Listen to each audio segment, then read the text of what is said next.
can see your face.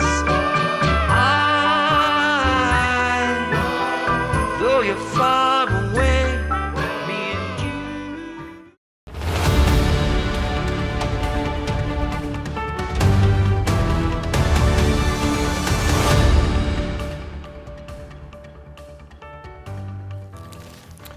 Komið sæl og blessuð og velkomin í Spursmál, föstudaginn 20. febrúar, mikil frétta vika að baki. En ein frétt kannski umfram aðrar sem hefur skekið heimsbyggðina alla. Það var þegar tilkynnt var fyrr í vikunni að Andrés prins fyrrverandi, sonur Elísabetar Bretlandsdrottningar og bróðir Karls, núverandi konungsríkisins, hefur verið handtekinn. Það tengist hinnu víðfeðma máli Epstein-skjalana sem hefur verið fjallað hér á okkar vettvangi og reyndar öllum vettvangi fjölmiðlunar í heiminum síðustu mánuði. Við vitum enn ekki nákvæmlega hvað veldur því að hann hefur verið handtekinn nú, en ýmislegt bendir til þess að það mál geti teygt anga sína hingað. Það tengist upplýsingaöflun og upplýsingagjöf sem honum virðist hafa verið óheimilt að veita. Hann hafa hitt íslenska ráðamenn á viðskiptaráðstefnunni í Davos skömmu eftir hrun og miðlað upplýsingum úr slíku samtali. Það hins vegar margt á huldu það hvaða ráðamaður þar var í för, hvort að það var Jóhanna Sigurðardóttir sem telst afar ólíklegt enda sótt hún slíkar ráðstefnur ekki, eða hvort að þarna hafi Ólafur Ragnar Grímsson átt í hlut. Þetta eitthvað sem á sennilega eftir að skýrast þegar að dómsgögn verða birt upp úr þessari húsleit og þessari handtöku sem stendur víst enn yfir. En hingað heim, við erum með í Morgunblaðinu áhugaverða frétt í morgun sem varðar útþenslustefnu ríkisins. Okkur heitið í upphafi síðasta árs að ríkið ætlaði að fara að spara pening á. Við vorum beðin að koma með tillögur að því hvernig það mætti gerast. En hér sjáum við enn eitt dæmi það hvernig þetta hefur allt verið virt að vettugi. Fjölmiðlanefnd, sem stofnun sem hefur engu raunverulegu hlutverki að gegna fyrir Íslands samfélag, að auglýsa eftir starfsmönnum. Það eru að þér virðist 7 starfsmenn núna, þó að það sé að einhverju leyti loðið mál. En það áhugaverð að nú vilja þeir meðal annars ráða til starfa lögfræðing. Og hluti af verkefnum viðkomandi að halda utan upplýsingar tengslannet upplýsinga og miðlalæsi og að hafa frumkvæða nýjum verkefnum til að efla færni og þekkingu almennings á nýrri tækni.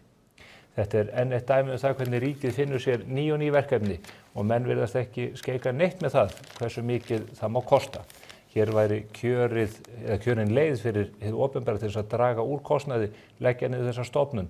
Og ef þetta snýst það að upplýsa almenning eða aðra það hverjir eru raunverulegir eigendur af fjölmiðlum, þá má minna á það að skatturinn heldur einmitt út í slíkri skrá öll fyrirtæki í landinu og reynda nemendafélög, foreldrafélög og annað slíkt. Þessi má leysa með tækni og þeim stofnunum sem aðrar eru fyrir í kerfinu. En þá að vettvangi þingsins. Þar hart tekist á þessa dagana frumvarp sem að Lilja Rafney Magnúsdóttir þingmaður Flokks fólksins fer fyrir ásamt fleiri þingmönnum stjórnarmeirihlutans. Það frumvarp sem að miðar að því að vinda ofan af breytingum sem gerðar voru á fiskveiðistjórnarkerfinu árið 2024. Það voru breytingar sem að færðu grásleppuna eins og aðra tegundir undir kvótakerfið. Þau vilja vinda ofan af þessu og setja þetta í gamla farið sem að menn töldu reyndar ekki mjög heppilegt. Grásleppu sjómenn hafa varað við þessu og það hafa margir aðrir gert og sagt að hér sé verið að taka til dæmis valdið af Hafrannsóknastofnun sem að setur reglur það eða kemur með tillögur öllu heldur það hversu mikið magn af grásleppu megi veiða.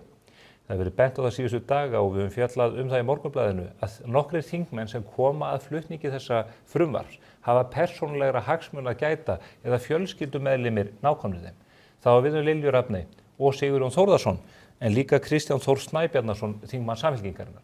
Þarna fólk að véla að fullu afli mál sem að varða persónulega hagsmuni þeirra og fjölskylduna þeirra og maður furðar sig á því að fólk skuli leyfa sér að ganga jafn hart fram og þau gera núna. Sigurjón Þórðarson hefur reyndar haldið því fram að þetta frumvarp feli í sér smávægilega breytingar á kerfinu þegar ljóst af lestri frumvarpsins að það felur í raun í sér grundvallar breytingar á kerfinu í heild. Það stefnir í góðan þátt hjá okkur hér á vettvangi Spursmála þennan föstudaginn. Þau koma hingað að ræða fréttir vikunnar, þau Halla Gunnarsdóttir formaður VR og Frosti Logason sem heldur úti broadcastinu. Þau ætla að ræða fréttir af ýmsum vettvangi, bæði úr verkefnispólitíkinni en líka úr fjölmiðlunum. Við hlakka til að eiga það spjall við þau. En síðan koma þeir til mín hér í síðara hluta þáttarins Ragnar S. Kristjánsson, hagfræðingur hjá Viðskiptaráði og Frosti Sigurjónsson sem rekstrarhagfræðingur. Frosti hefur skrifað bókina Hitamál sem fjallar loftslagsbreytingar og hvernig við erum að takast á við þann vanda sem þar blasir við okkur. Og Ragnar fór fyrir skýrslu sem Viðskiptaráð birti nýverið hið svokallaða ETS, losunarkerfi Evrópusambandsins.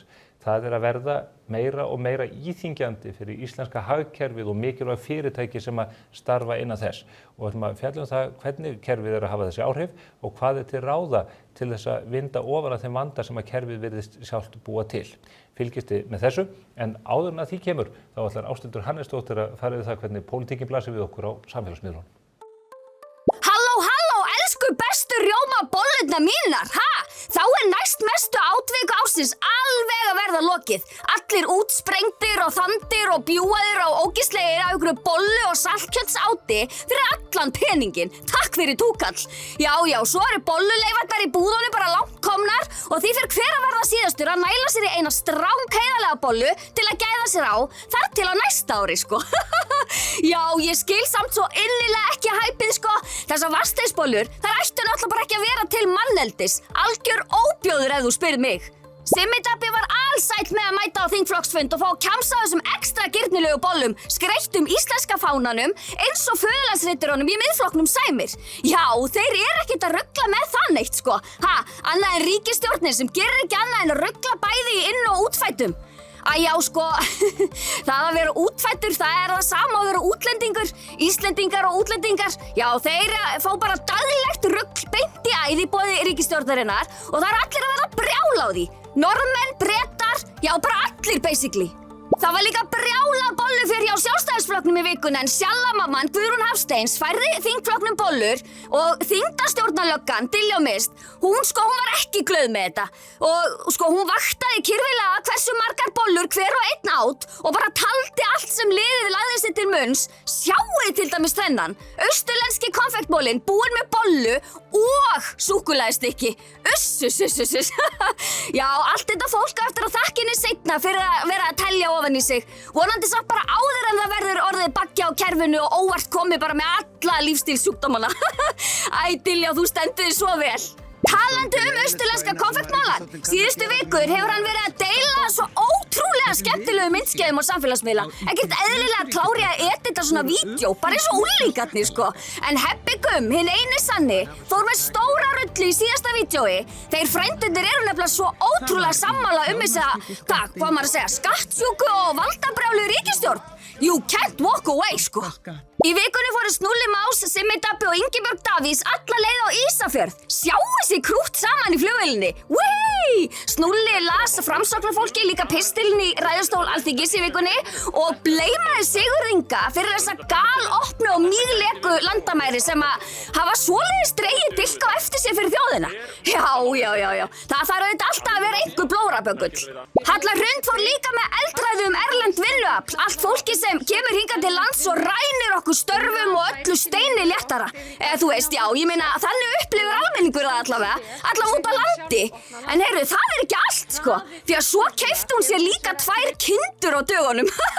Já, enda ekki íslenskasti Íslendingur fyrir ekki neitt. Betra enda hjá Höllu Hrund en í Sláturfélagi Suðurland, sko.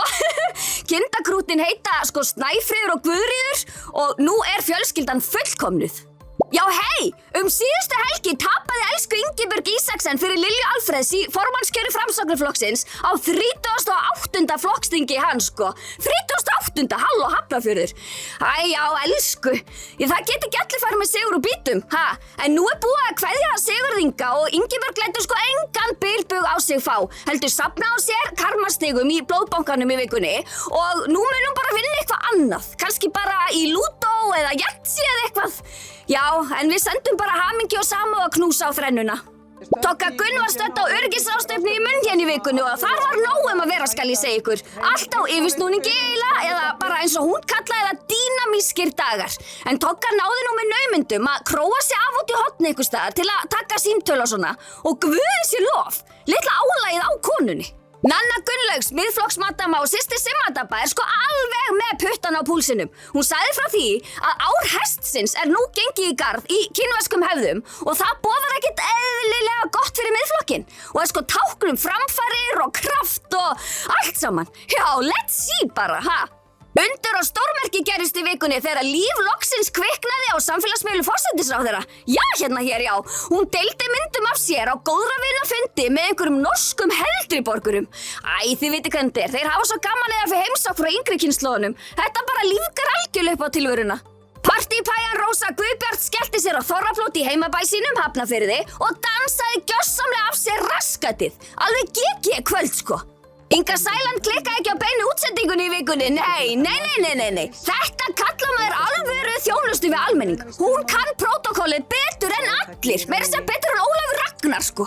Brussel Búblu kaffihúsaklúbburinn kom saman í vikunni, aldeilis frábær félagskapur þarna, sko. Simmi Gumm, Dagur, Þórdís Kolbrún og fleiri flottar stjórnmálakempur, ekkert eðlilega gaman.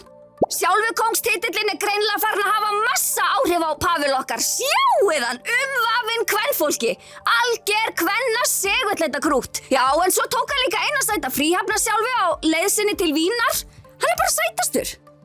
Jón Gnarr fór með sinni heittelskuðu Jóku í Prins Andrew leikhúsið. Nei, guð, Prins Andrew.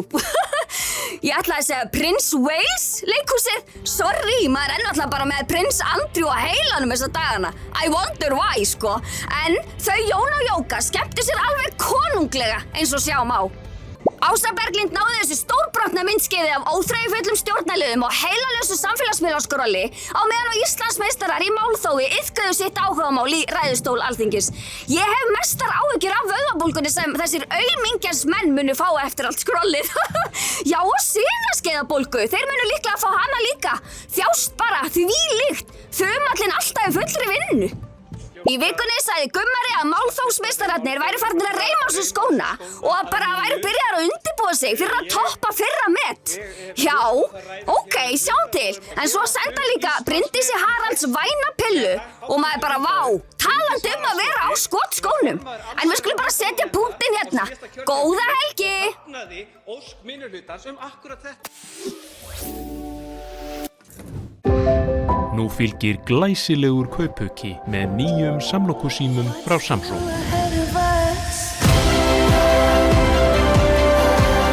Kynntu þér málið á samsungmobile.is.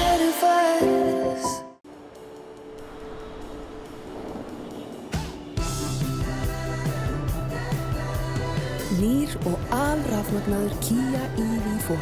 Skrefinu á undan. Askja. Skaðabætur, miskabætur, sárabætur, sjúkrabætur, slysabætur, uslabætur, þjáningabætur. Bótaréttur.is 520 51 00. Klæddu bygginguna í stíl með álklæðningu frá Límtré Vírnet. Íslensk framleiðsla, nýsköpun og áratuga þekking. Kynntu möguleikana á limtrevírnet.is. Góð hljóðvist gríðarlega mikilvæg þegar kemur að velja á vinnustað. Hjá A4 bjóðum við upp á fjölbreyttar og vandaðar lausnir fyrir hvaða rými sem Hafðu samband eða kíktu í heimsókn og kynntu þér hljóðvistar lausnirnar sem henta þínum vinnustað. Komið sæl á nýju. Við ætlum hér að fara yfir fréttir vikunar með góðum gestum. Þeim Höllu Gunnarsdóttur sem formaður VFR og Frosta Logasyni sem fer fyrir broadcastinu sem við þekkjum flest. Komið sælblessuð. Sælblessaður. Gaman að fá ykkur hér á svæðið. Þetta ekki fyrsta sinn sem við köllum ykkur saman hér á vettvang. Við erum greinilega svona eiginlega gott heimi. Svakalegt þú og greinilega. Já, ég tek undir það. Ef eitthvað að virka, af hverju þá að hætta því? Einmitt. Þetta ekki síðasta sinn sem ég kalli ykkur saman hér á vettvang. Mér ákvað bara til að byrja með sama hættu hér í inngangi á þessu máli með Andrés Prins, fyrrverandi prins, hann það ekki lengur. Þetta mál, Epstein-skjölin, þetta virðist bara vinda upp á sig meira og meira þegar maður heldur að það get ekki gert það. Er þetta hápunkturinn núna? Mér finnst nú eiginlega að hafa vantað í þetta alla hápunktana hinga til. En auðvitað nú það að vera að handtaka mann úr bresku konungshirðinni, það hlýtur að vera einhvers konar hápunktur. En við vitum samt ekkert hvað máli snýst í raun og veru, eða nema hann sagður hafa lekið einhverjum upplýsingum. En mér hefur fundist meðal umfang þessara skjala og umræðan og allt svona, þá vantar allt eitthvað svona konkrétt og það kannski tilkomið vegna þess að ég held ég hafi lesið einhvers staðar að það eru 3 milljónir skjala sem eru birt en það öðrum 3 milljónum haldið eftir og það mikið yfirstrikað. Þannig að mér finnst eiginlega áhugaverðara sko, hvað var skilið eftir, hvað voru það sem við fengum ekki að sjá. Þannig að þetta auðvitað mikið torf og mikið umfang en svona heildarmyndin mjög óskýr. Já. Það mér þótt. Halla, þú hefur kafað ofan í þessu skjöl, gerir ég ráð fyrir? Alveg legið yfir þessu. Þetta náttúrulega mjög sláandi fréttir sko heildina og við erum að sjá þetta svona hvernig svona elíta heimsins hefur svolítið rottað sig saman og talað sig saman hluti sem að varða í grunninn okkur öll sko. Við erum að sjá, það náttúrulega mikið að gerast þarna í Bretlandi og við erum að sjá að fyrrum aðstoðar forsætisráðherra var að leka upplýsingum út af ríkisstjórnarfundum til sko hagsmunaaðila sem voru þá að fara að lobbya hans eigin ríkisstjórn, skilji. Við erum að sjá náttúrulega uppþótti í Noregi og ýmislegt í gangi í Evrópu en miklu minna í Bandaríkjunum. Þannig að við eigum líka alveg eftir að sjá sko hvernig munu Epstein-skjölin spila út þar. En það hafa maður ekki talað um, þetta sko það finnst öllum mjög líklegt að Jeffrey Epstein hafi verið einhvers konar útsendari Mossad leyniþjónustunnar af því að bara hvernig þetta sett upp og hvernig hann safnar viðkvæmum upplýsingum þjóðarleiðtoga og getur haldið kúað á og svo framvegis. Vinnur systematískt að því að komast í tengsl við allt þetta fólk. Já, en staðfestingar á þessu, ég tek fram, mér finnst það alveg trúleg kenning að hann sé einhvers konar útsendari Mossad, en staðfestingar á því hafa ekki komið fram í þessum skjölum sem við séð. Og það allavega þá, ef að svo að þá hefur því ennþá verið haldið frá okkur. Þú nefnir Bandaríkin, þar hefur þetta verið sótt hart að Donald Trump, en það hefur líka verið sótt að Clinton hjónunum sem hafa neitað að koma og bera vitni fyrir þinginu. Svo hafa ótrúlegustu menn flækst inn í þetta, Alan Dershowitz, prófessor í Harvard, kom inn í þetta mál snemma, Noam Chomsky af öllum mönnum, guð í hópi réttlætisriddara heimsins. Stephen Hawkins, eðlisfræðingur. Hann inn í þessu líka. Ég hef ekki að fylgjast nógu vel með þessu sko, en þetta alveg rosalegt sko. Það merkilegt hversu mörgum hann hefur náð til þessari eyju. Og hversu margir voru líka í sambandi við hann eftir að það búið að sakfella hann fyrir einhverju ógeðslegustu glæpi sem hægt að fremja sko. Og þá fólk ennþá bara hann hefur einhvern veginn náð að miðja sig í þessari svona valda elítu heimsins. Sjáum ekki hann fyrir enda með Keir Starmer, forsætisráðherra Breta sem að skipaði Mendelsohn sendiherra í Washington þrátt fyrir að það væri vitneskja að hann hefði verið í slagtogi þennan mann. Eitthvað bendir til þess að þessi handtak á prinsinum fyrirvændi núna tengist upplýsingarleika sem að tegja sig upp til Íslands í kjölfar bankarhrunsins. Það væri auðvitað rosalegt ef að bankarhrunið á Íslandi 2008 yrði til þess að fella þennan mann endanlega stalli. Það náttúrulega svolítið merkilegt að Keir Starmer sem hefur auðvitað verið svona átt mjög undir högg að sækja í sinni forsætisráðherra tíð að þetta eiginlega það mál sem hefur veikt hann mest og það enda með að hann lætur loksins starfsmannastjóra sem fara sem náttúrulega margir hafa verið svona ósáttir við í langan tíma. En þá var þetta eitthvað svona taktík hjá Morgan McSweeney, gerði Mandelson sendiherra, hann verður í góðum tengslu við Trump og það verður betra fyrir okkur sko, en vissi samt hver áhættan var. Já.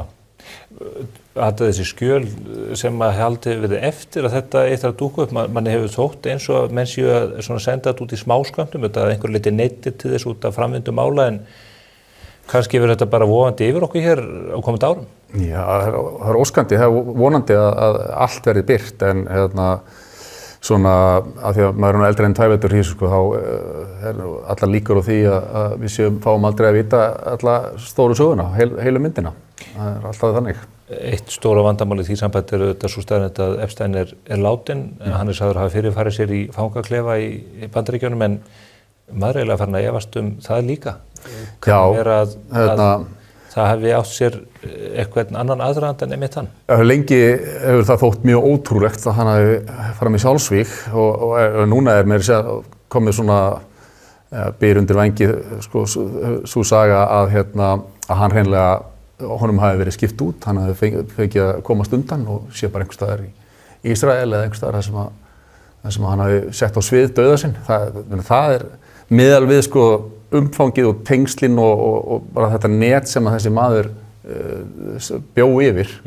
þá útilokar maður ekkert í þessu samhengi. Þetta ótrúlegt mál. Verður forvitnilegt að sjá hvernig þetta spila síðan innan bresku hirðarinnar. Karl var snöggur að hrinda bróður sinu bara fyrir lestina ef hann gerði ekki þá þegar sjálfur. Þau fyrir að segja algjörlega tengslum við manninn. Amma mín var svo mikil konungsinni, ég er svo mikil royalisti, ég er svo fegin að hún lifði ekki að sjá þetta, sko, bæði Noregur og Bretland einhvern veginn.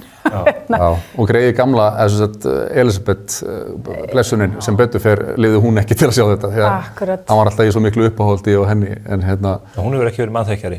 Nei, og frétta myndin af, honum Andrési sem var birt í gær, þetta náttúrulega fer í bækurnar sem einhver magnast að frétta ljósmynd ársins. Það sem á myndin á honum í gegnum framrúðuna og í aftursætið. Nú er þetta maður sem búið að mynda örugglega milljónum skipta. Hann hefur séð oft áður myndir af fólki sem teknar í gegnum þetta sjónarhorn. Það er undarlegt að hann leyfi sér að setja upp þessi svipbrigði þó hann sé komin inn í bílinn. Já, bara líklega hefur verið í einhver algjör áfalli, sko. Þetta lítur þannig út. Þú nefndir norsku konungsfjölskylduna. Það var nú verið að kjósa það í norska þinginu á sama tíma og þetta kom upp. Hvort að menn vildu halda í konungsveldið ekki, það var mikill stuðningur við það. En þau eru bæði með þessi Efsteinskjöl og síðan er sonur prinsessuna sem verður væntanlega drottning Noregs innan einhver ára. Hann er fyrir dómstólum vegna margra nauðganakæra, líkamsárása, fíkniefnamis-ferlis og annars. Verður Hákon krónprins ekki bara að skila Mette-Marit? Er það hægt? Já, fólk getur skilið. Men er hægt að sitja uppi með svona fólk inn í höllinni? Mun norskur almenningur sætta sig við það? Það er spurning. Það er ekki gott að segja.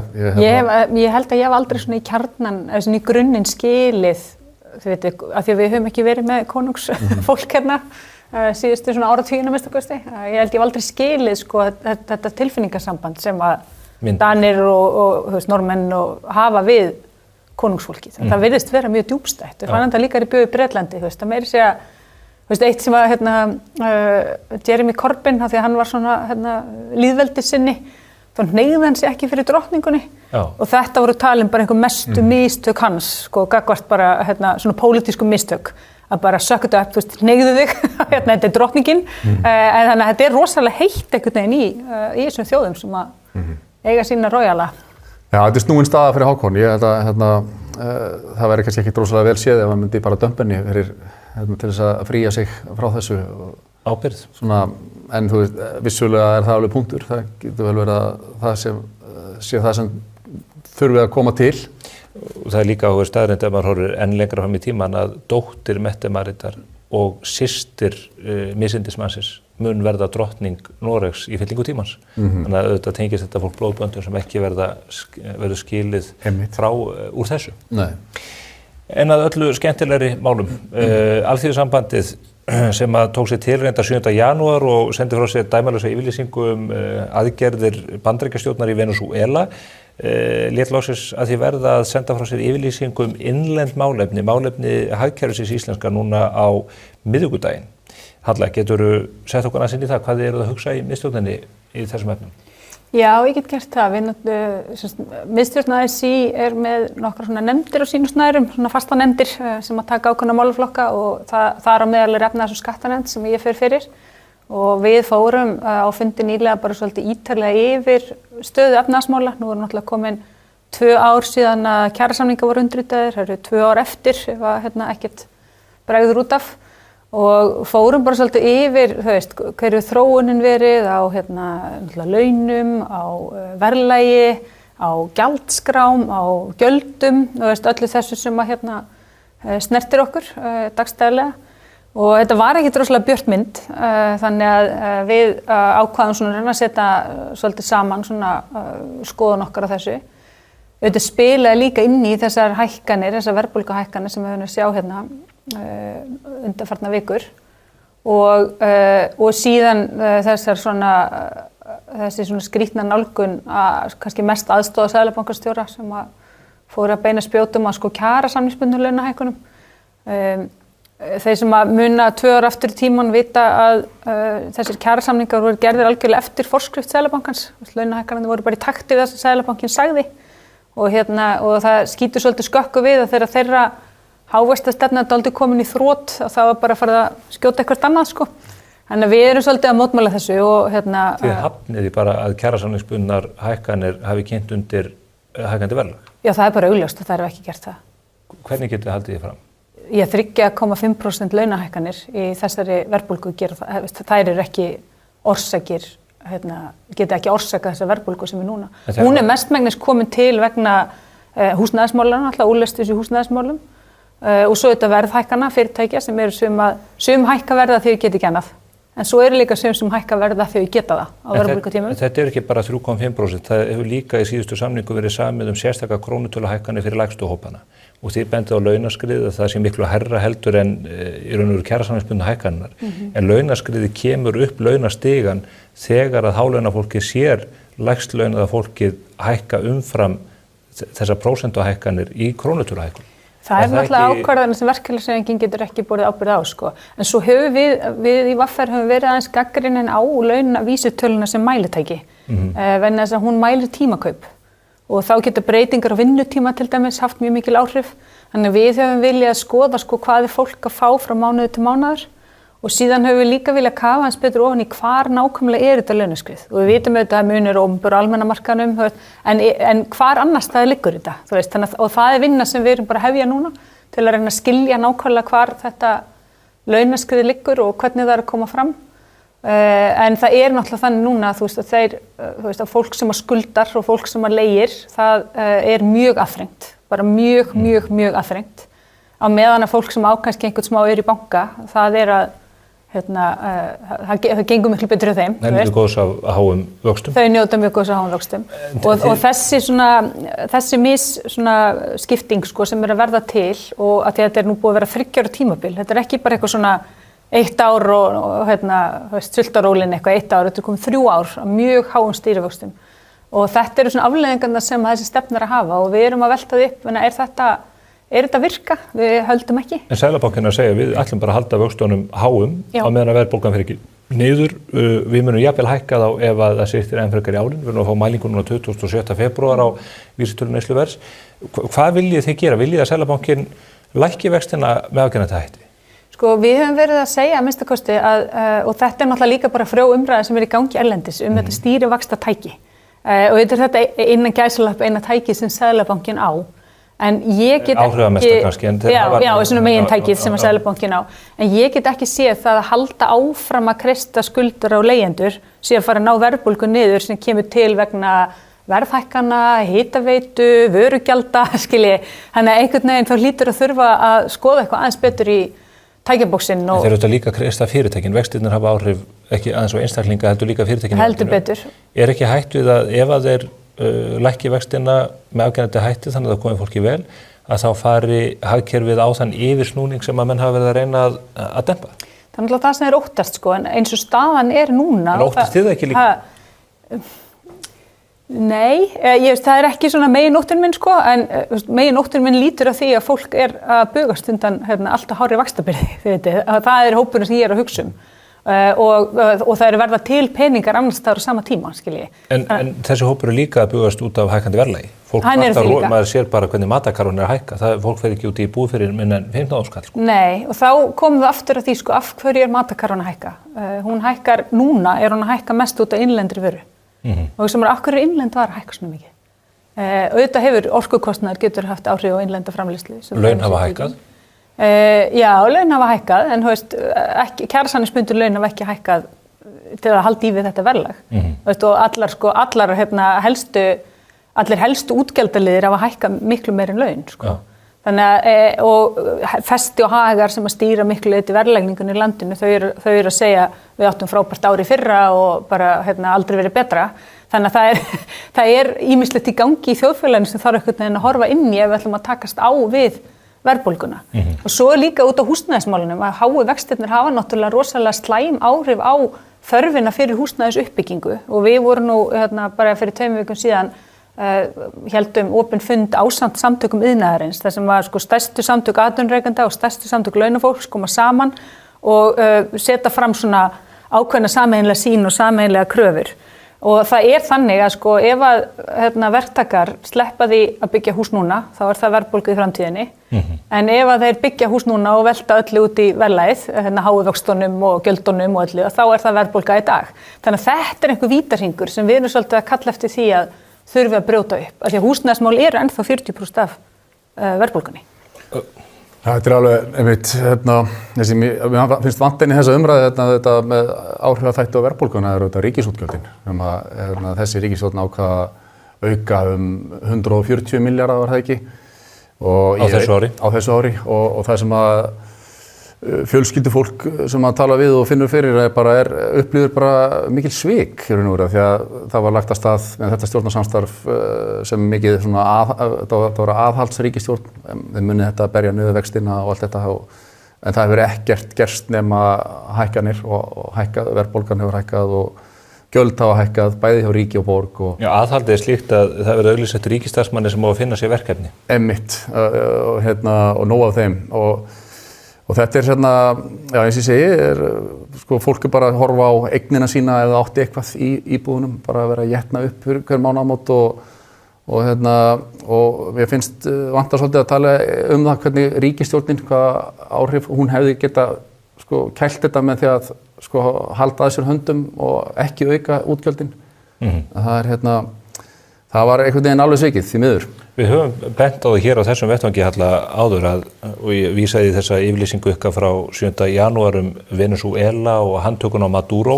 Það hefur ekkert heyrst mikið í ykkur þessi mál. Það er allt annar tónn í verkefnishreyfingunni núna gagnvart ríkisstjórninni og þeim aðgerðum sem þau eru að grípa til með fjárlagavinnunni og öðru slíku heldur en maður upplifði gagnvart ríkisstjórninni sem satt til 2024. Það að fara vettlingatökum þessi stjórnvöld af einhverjum tiltökum ástæðum? Já, við tala bara út á sjálfri mér, þá held ég nú að við í VR höfum verið alveg gríðarlega mikið aðhald á ríkisstjórnina, sko, í öllum þeim málum. Hvað forseti Alþýðusambandsins? Ég meina, við höfum bara þurft að auglýsa eftir og við höfum bara fann að óttast hvað hann væri niður komin. Hann hefur nálega komið fram og hann var nú til dæmis að taka mjög duglegan slag út af þessum atvinnuleysisfrumvarpum daginn. Þannig að og innan ASÍ umræðan þessa þætti og ég nú ekki með ályktanir miðstjórnar fyrir fram að mig en ef það er rétt að hún hafi ekkert ályktað á þessu ári efnahagsmálin þá var það auðvitað bara umhugsunarefni, ég tek alveg undir það. En við í VR höfum verið á fullu í aðhaldi og í að búa til þekkingu efnahagsmálum út frá sjónarhóli launafólks. Við höfum haldið bara fundi og málþing og ég veit ekki hvað og hvað. En mér langar að segja sko með ríkisútgjöldin, ég sammála því að mér hefur fundist vanta víðtækari þrýsting á stjórnvöld að þau gera það sem þau geta til þess að draga verðbólgunni. Það er ekkert sem bendir til þess að þessi verðbólga sé til komin vegna ríkisútgjalda eða það að ríkisútgjöld sé einhver megin þáttur í henni. Ríkisútgjöld eru samt alltaf megin þáttur. En það sem þú ert að boða sko, nei þau eru það ekki alltaf sko, það sem þú ert að boða þessa svona aðhaldsstefnu til þess að koma sér út úr verðbólgunni að það ásamt niðurskurðarstefnu og svona ásamt hávaxtastefnu og niðurbroti réttindi launafólks það sem að kalla austerity og það hefur ekki virkað vel í að koma efnahag landa út úr vanda. Þannig að ég myndi setja spurningamerki við það. Já, og svo sérðu bara hvernig það kemur út sko. Maður heyrir ákalli frá Landspítala maður svona sér En snýst þetta ekki meðferð fjármuna frekar heldur en að það að draga úr mikilvægum verkefnum? Við horfum upp á til dæmis þetta dæmi með fjölmiðla sem lítið dæmi reyndar. Þetta er 7 manna stofnun sem enginn þörf fyrir.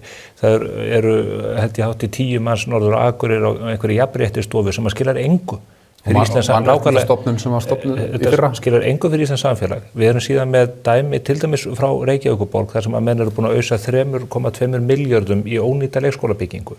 Þannig að maður spyr sig, alltaf þegar menn kalla eftir því að það sé farið betur með opinbert fé, þá rísa fram öflugir hagsmunaaðilar og segja, það er ekki vandamálið, ef þið eru að boða þessa hugmynd, þá eru þið að tala fyrir því að skerða réttindi þeirra sem höllustu fæti standa.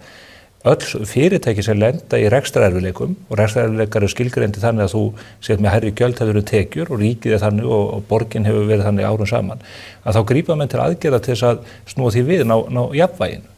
þurfi ekki öll að leggjast á eitt það að þetta jafnvægi náist án þess að það sé bara pumpað meira og meira úr vösum almennings og fyrirtæki. En sko ríkisfjármál lúta ekki sömu lögmálum og fyrirtækjabókhald eða heimilisbókhald. Þannig að það gerir þennan samanburð svolítið erfiðan. Ríki verða að lokum gjaldþrota ef þau skila alltaf tapið. Ríki hafa orðið gjaldþrota einmitt að þeirra ástæðu þannig að þau lúta einmitt sömu lögmálum. Nei, þau lúta náttúrulega ekki sömu lögmálum. Það að vegna þess að sko ríki eru náttúrulega með skattlagningarvald, þau eru með peningaprentunarvald, þau lúta ekki sömu lögmálum. Þau verða gjaldþrota. Og en mér langar að segja sko, þið eru með einhverjum svona stofnanir á heilanum sem fara eitthvað í taugarnar á ykkur og þið meðal hafa þær skoðanir. Nei, fjárhúsið. Ég er ekki alveg sammála því en það skiptir ekki öllu máli. En þó að þið myndir leggja þetta allt saman niður. Fjölmiðlanefndina sem að þið fáið báðir fjármuni frá Jafnréttisstofu Við fáum ekki krónu frá fjölmiðlunum, þessi sætt við fáum það frá skattgreiðendum. Já, en sem að sinnir því hlutverki að útdeila peningunum. Það eru 7 manns það sem að hefði verið hægt að færa bara stöðugildin yfir að bráðamóttökunum. Þóttu myndu loka þessu öllu saman, þá myndi það breyta rosalega litlu í fjármálum ríkisins. Þetta eru mörg 100 milljónir. Ef þú ætlar að breyta einhverju að heiti geti í fjármálum ríkisins, þá það inn í heilbrigðiskerfinu og þá það inn í menntakerfinu. Og mist aðhald mikilvægt og þetta með þessar leikskólabyggingar og við eigum að fara vel með opinbert fé og það á að vera aðhald og þið að sinna því og ég á að sinna því og við eigum öll að sinna því en við eigum samt ekki að láta eins og við værum á einhverjum allt öðrum stað ef að það væri ekki til fjölmiðlanefnd, peningalega. Það snýst það er ekki rétt. Með peninga, nú var verið að birta fréttir til dæmis frá úr Ölfusi, það sem að sveitarfélaginu tekst að skila afgangi upp á rúman milljarð og þeir eru að gera leikskóla vistina gjaldfrjálsa fyrir alla. Þannig að það er augljóst dæmi um það ef þú ferð vel með fjármuni að þá getur þú gert meira fyrir fólk fyrir jafnvel minni pening. Sko það vantar enda talsvert inn í leikskólasöguna þar af því að það talað 36 stunda gjaldfrjálsa leikskóla eins og í Reykjavík sem að Reykjavík er að búa núna en það vantar sko hvað með tímana umfram það og það þau veitir það snýst þetta allt núna þetta orðin einhver svona ný hugmynd að einhver hluti að vera gjaldfrjáls og svo séu tímana yfir umfram það rosalega dýrir en ef að það tekst að halda því í lágmarki þá bara klappa ég fyrir En þetta ekki fagnaðarefni? Við hefum eftir að vantar útfærsluna. Við vitum ekki hvað tímanir umfram 36 stundir kosta. En það eru til sveitarfélög, sem ég nefni, eins og Ölfus, sem að skila jákvæðar afkomu og geta skilað því til sinna íbúa með þessum breytingum, hvað sem að það gengi nógu langt eða ekki. Þannig að spurningin þessi, ekki óheppilegt þetta viðhorf að segja, þó að hér sé stofnun með 10 óþarfa starfsmenn, eða kannski verkefni sem að mætti missa sín ef að hægt að bæta í stöðun á bráðamóttökunni. Ekki óheppilegt þetta við þarf að segja þetta skiptir einhver máli í heildarsamhenginu. Þetta er 200 milljónir. Ef það hægt að skera niður í svona einhverjum krúsidúlustofnunum sem eru einhver hugðarefni sérviturs fólks þá þú að byrja einhvers staðar. Ef þú getur ekki skorið niður þar þá náttúrulega skerðu hvergi niður. Þannig að þetta er bara þessi hugsunarháttur svolítið skakkur á mér fyrst. Já, en þið eruð að presentera þetta inn í einhver umræðu stóru línunar í efnahagsmálum og það er það sem ég er að benda á að virki ekki. Því að það getur vel verið að setja einhverja út og hlusta, já, ef það væri ekki ráðulega einhverju í fjölmiðlanefnd þá færi bara verðbólga niður og vextirnir niður, og það er bara ekki rétt, Það dregur úr þenslu á vinnumarkaði ef að ríkið á meðan að fyrirtækin í landinu eru sífellt að fækka fólki, meðal annars félagsmenn hjá þér, það er aukið atvinnuleysi inn í VR, að þá er ríkið að þenjast út ræður fólk í hverju mánuði og þið sjáuð ekkert aðtöðast við það. Og keyri launaþróunin áfram, leiðir í raun og launaþróunin. En þú hlýtur af áhyggjur af því að ríkið sé að ráða til sín fólk á sama tíma og þínir félagsmennir að missa vinnu. Ég hef ekki áhyggjur af því að ríkið sé að ráða starfsmann í fjölmiðlanefnd, en ég hef áhyggjur af vaxandi atvinnuleysi og ég hef áhyggjur af vaxandi atvinnuleysi samhliða aukinni verðbólgu. En finnst þér þetta skipta máli eins og þetta sem að ég lýsi hér að starfsmaðurinn eigi að finna sér það verkefni hvernig auka megi þekkingu almennings á nýrri tækni? Heldur að þetta skilir sér einhverju fyrir Íslands samfélag? Ég er bara ekki nógu vel að mér í verkefni fjölmiðlanefndar. Þið eru það greinilega og hafið sterkar skoðanir. Það er bara þetta að eiga við þessa algjörlega óþörfu stofnun sem að þvælist fyrir almennum fjölmiðlum meðan að menn dæla meira og meira fyrir inn í ríkisútvarpið. En þetta er náttúrulega umræða sem að þú verður að bera virðingu fyrir því að ég lifi ekki og hrærist í. Þannig að ég ætla ekki að demba mér ofan í hana En ég er meira svona að tala þessa stóru drætti og þú veist og við þurfum að vita þegar við erum að vandamálagreina efnahagslífið, þá þurfum við að passa okkur að nota ekki bara einhverja kenningar eða hugmyndir sem halda ekki vatni. Við þurfum að skoða nákvæmlega hvað að gerast. Þær kenningar halda vatni að ríkisútgjöld aukin ríkisútgjöld eru aukin þensla þó þau heitir ríkisútgjöld. Ríkisútgjöld geta bara haft ólíka áhrif á hagkerfi á ólíkum tímum.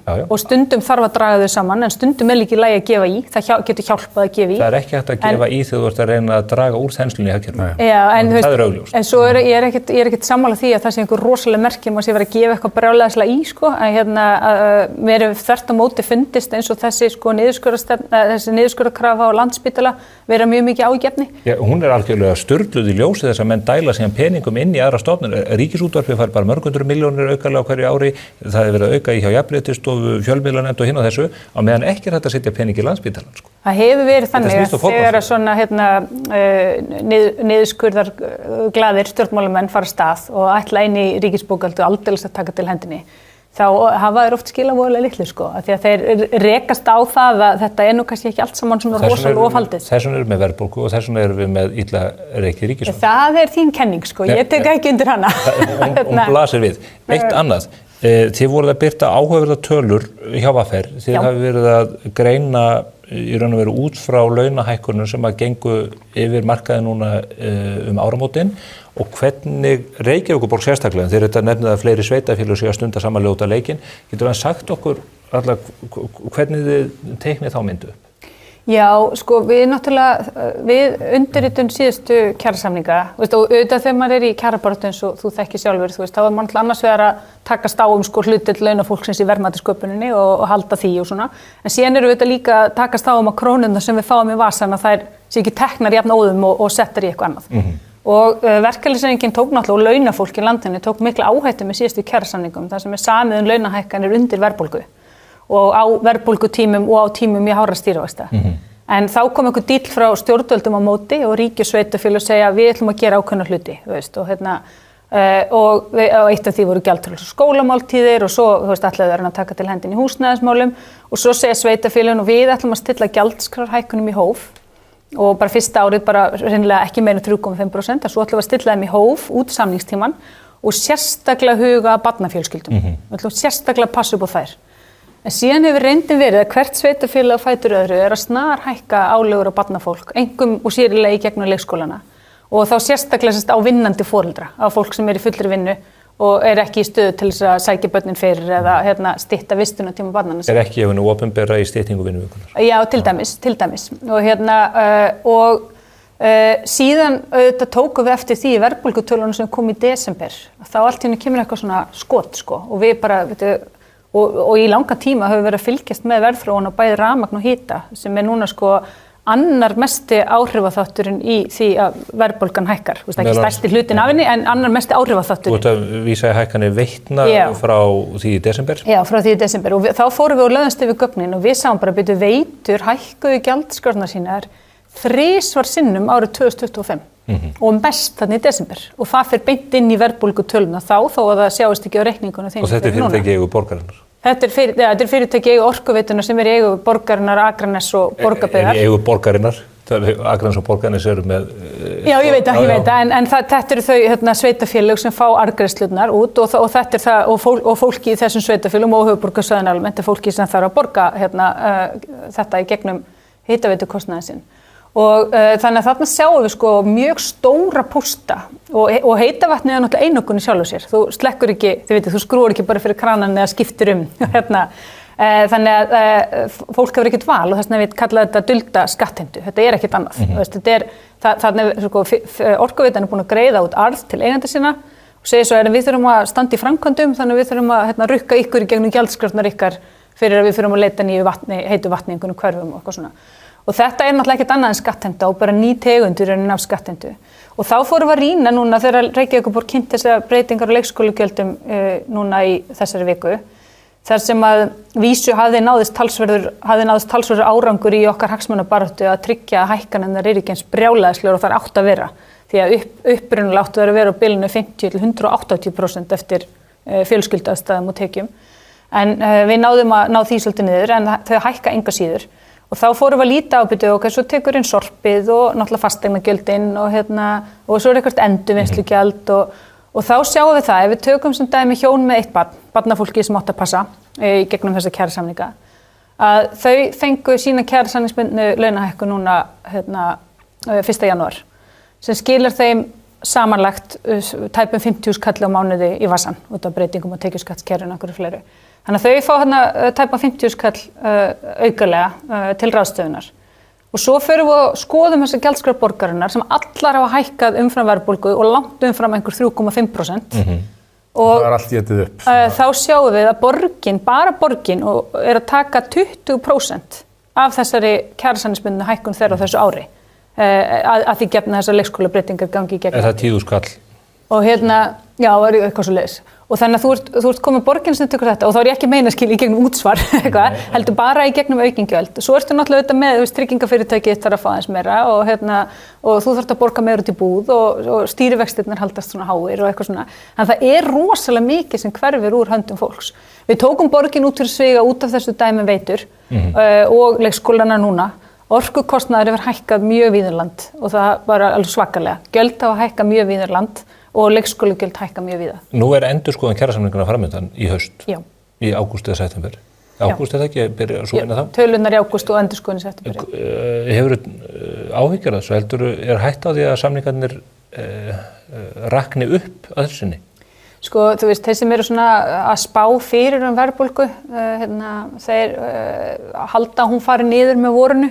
En eitt er verðbólga, en annað eru fyrirheit sem að menn gefi ykkur og standa ekki við. Já, forsenduákvæðin bara er ekki nógu sterk til þess að við getum slitið kjarasamningum á þeim grunni. Við erum bara með þetta verðbólguákvæði og ekkert annað.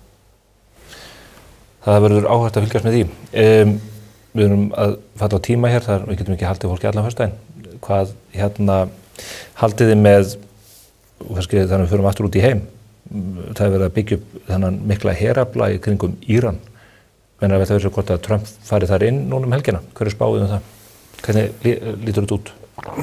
Já, svona það leit henni út bara fyrir nokkru vikum þegar öll þessi skip voru komin á stað og allt þetta en það eru svakalega aðgerð ef að Bandaríkin færu í innrás í Íran. Mér finnst það ekkert mjög líklegt sko, þannig séð. Economist var að segja í morgun að ef Trump ger ekki þessar árásir þá sem hann búinn að tapa störukeppninni við æstaklerkin. Já.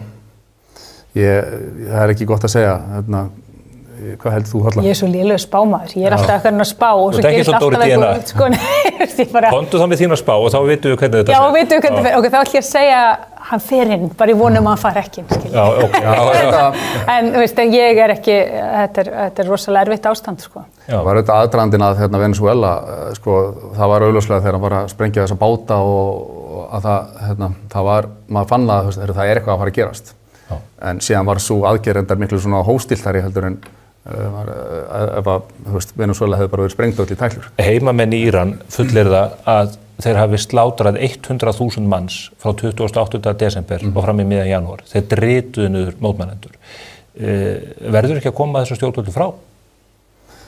Já, ef að almenningur í Íran getur ekki gert það, svona íhlutanir frá öðrum ríkjum, ég veit ekki hversu hrifinn ég er að því, en jú, sjálfsögðu þyrfti fyrir almenning í Íran þyrfti að koma þessum stjórnvöldum frá, en hver á að gera það? Það er spurningin. Þarf ekki almenningur í Íran bara að fá aðstoð við það? Ég er svolítið sammála að Frosta, sko, en þetta er alltaf svona, þetta er svo flókið, sko, og í Íran, ég þekkti vel til Íran, en ég hef ekki, ég farið þangað tvisvar, en það er rosalega langt síðan, og hef ekkert fylgst neitt ofboðslega vel með svona síðustu árin, en og þetta er náttúrulega magna land, sko, og þetta er mögnum menningarsaga, þetta er í rauninni ótrúlega merkileg þjóð, sko, ótrúlega merkileg og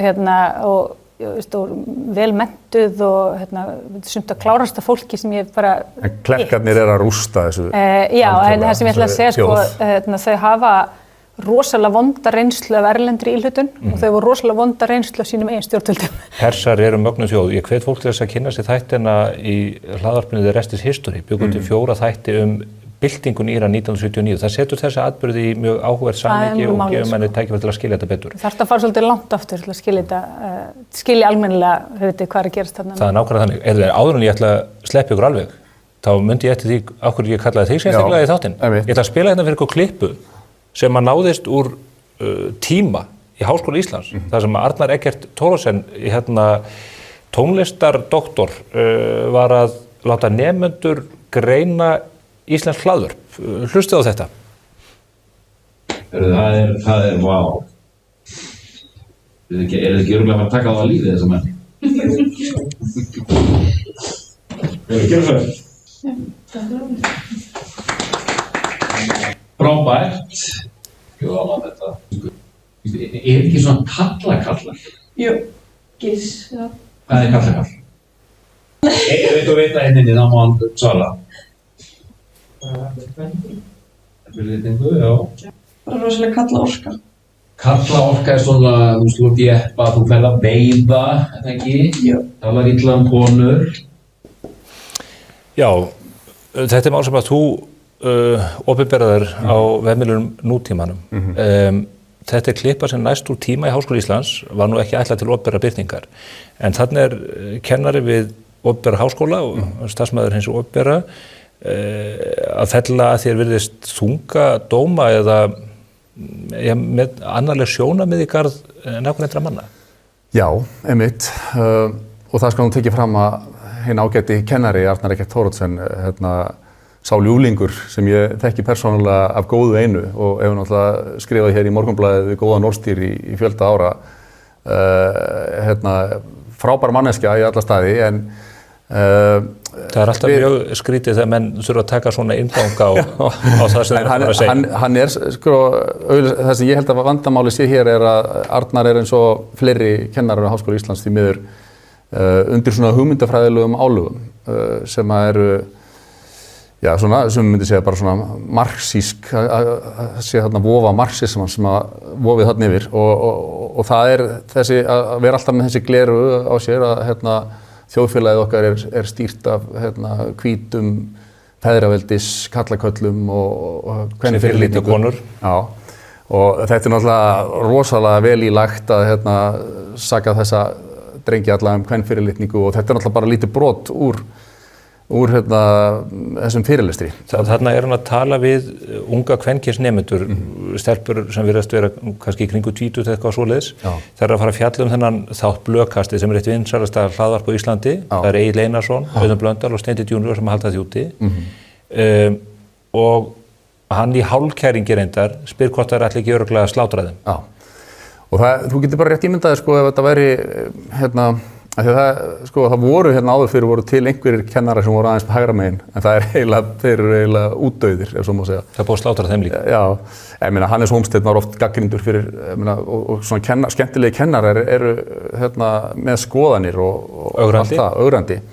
Og allir sem þekkja Hannes Hólmsteinn vita hvers þess öðlingur hann er þegar þú kynnist honum, en hann var mikið gagnrýndur.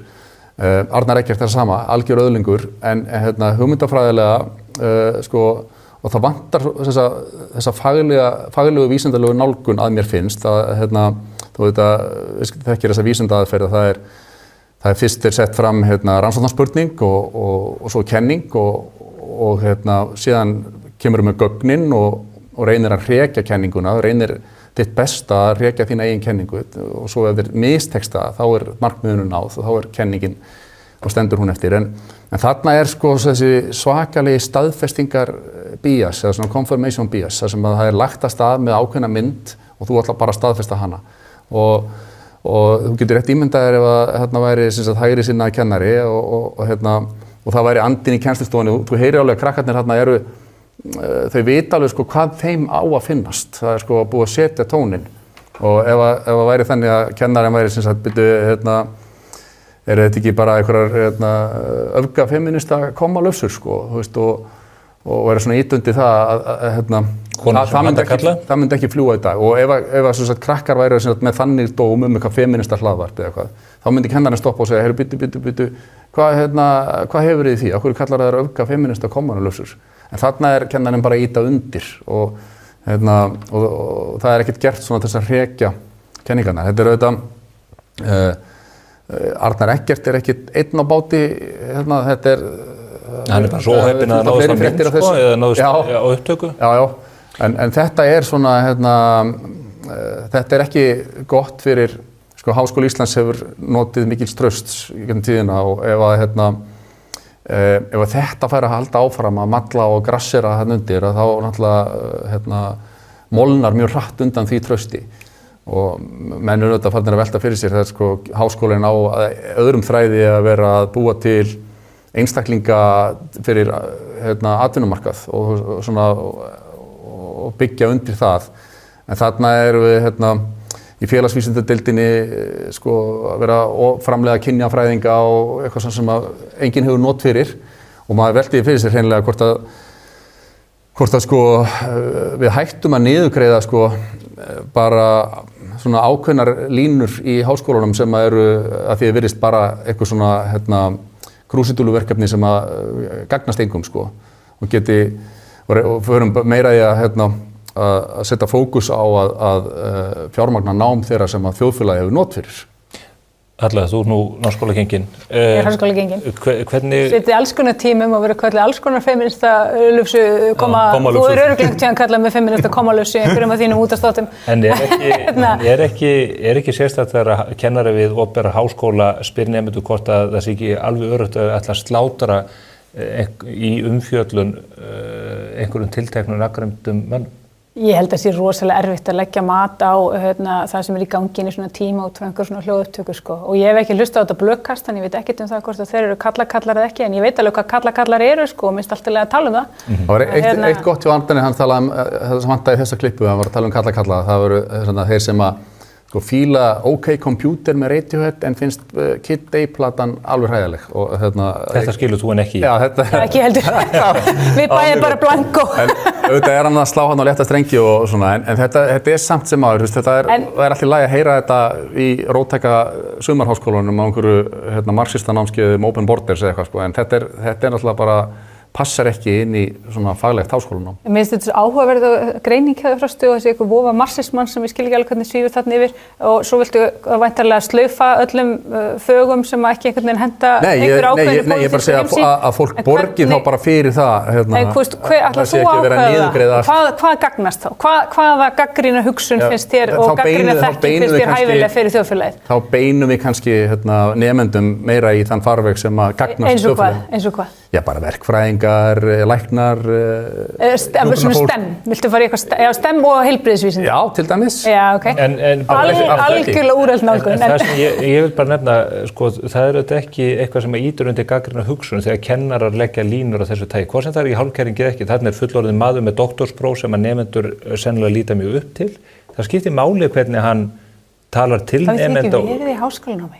Ég var mjög lengi í háskóla og var með bara frábæra kennara oftast nær, en svona hálfkenningstali er nú ekki til margs eða ekki til þess að auka virðingum hans fyrir stofnun. Mér finnst þið hljómið rosalega viðkvæmur gagnvart þessu og svolítið eins og þið sé að leita einhverju svona skandalslega búið til. Og það er enda líka, þetta er bara mjög stutt klippa, þarna er líka tekið fyrir bjórkastið sem er hlaðvarp hjá mér á broadcastinu og hvað er sagt það er bara, þeir eru kallaðir hægri öfga nasistar og Er í fræðilegu samhengi talað um eitthvað svona nasisti? Já, það er bara, og það sé sem sagt, það er mælt þarna sko að því að það er nefnt nasismi einhvers staðar sko, þá er sá stimpill kominn en það vantar alveg sko að þau að kennarinn augri sko niðurstöðunum sem krakkarnir eru með. Þetta er einhverju nemendaverkefni og þú ert búin að vera að hlusta á þetta og ég gegnum eitthvað svona fjarnámsdæmi eitthvað vantarlega? Þetta var bara birt á VF Háskólans. Já, út af einhverju fjarnámsdæmi. Já, ég veit ekki skiptir ekki máli. En ég bara náttum á sko, þannig að þú ertu búin að vera að hlusta á kennslustundirnar og þetta er svona þín greining eftir að hlusta á þær eða er það bara þetta? Nú hef ég hlustað á þessa. Ég nefnilega hef ekki hlustað á allir þessi hlaðvörp, en Steindi er frændi minn og ég vil ekki heyra styggðar yrðum hann hérna. Nei, ég held að þetta séu menn sem megi alveg sitja undir gagnrýni og það má alveg taka því sem þeir gera, en það skiptir auðvitað máli hvernig háskólinn gerir það og hvernig kennarar við háskólinn gera það og hvort að þeir séu að leggja ákveðnar pólitískar línur í sinni kennslu eða ákveðnar línur gagnvart nafngreindu fólki sem ekki getur borið hönd fyrir höfuð sér eða ekki nema þegar svona kemur upp á yfirborðið.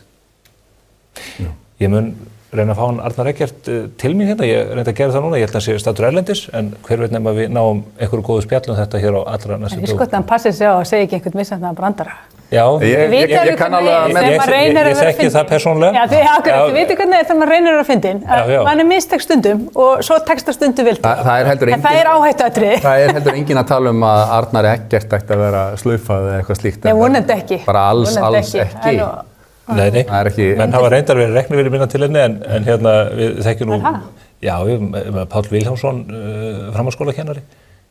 Honum var ekki unnað því að hafa ákveðna skoðanir gagnvart nemendum eða á kaffistofunni. Þannig að það eru til dæmis. Ég held að þetta sé meira sko, að þetta bara svona heildar að í félagsvísindunum að þá þessi hugmynd, þessi marxíska hugmynd einhvern veginn að við búum í hræðilegu kúara samfélagi, hvítra kalla og kapítalista svína. Sko, þetta Varst til í því? Varst til í því, segir Halla. Já, einmitt. Þetta alltaf bara skoðanir sem eru, eins og ég segi, krútlegar í einhverju svona marxistanámskeiði hjá róttæka sumarháskólanum.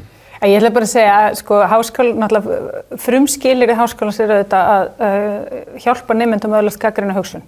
Og ef þú ætlar að leggja af allar greinar, nema einhverja svona tæknilega greinar þar sem þú lærir einhverja fagþekkingu á tímum þar sem að sko gervigreindin er að sækja rosalítið í veðrið og við þurfum og bara hefni sett framtíðarinnar rosa mikið gagnrýnin hugsun. Og það má kannski bara bæta í og gera meira en að fara að slaufa öllum fræðigreinum. Ég talaði alls ekki að leggja af, ég talaði ekki að leggja af neina greinar, ég talaði bara að hætta að niðurgreiða það sem ekki, nei. En hafa þetta líka komið á fót ýmsum greinum sem að menn kalla fræðigreinar það alls ekki og kynjafræðin við háskólann það svo augljóslega. Ég ekki sammála ykkur þar sko, þetta mjög fín grein. Ég fór í áfanga í kynjafræði og lærði bara heilmikið. Heyrðu, við förum inn í helgina eftir þetta góða spjall. Gott að fá okkur bæði hér á svæðið. Ég óska ykkur góðar helgar báðum. Sömuleiðis, takk. Við erum hins vegar ekki hætt, við ætlum að ræða hér næst ETS-kerfið sem Evrópusambandið kom á árið 2005 og varðar losunarheimildir fyrirtækja og landa gagnvart koltvísýringi. Þetta rosalegt kerfi, það farið að verða mjög íþyngjandi fyrir íslensk fyrirtæki sem að standa höllum fæti í samkeppni við fyrirtæki erlendir frá. Fylgist þið með.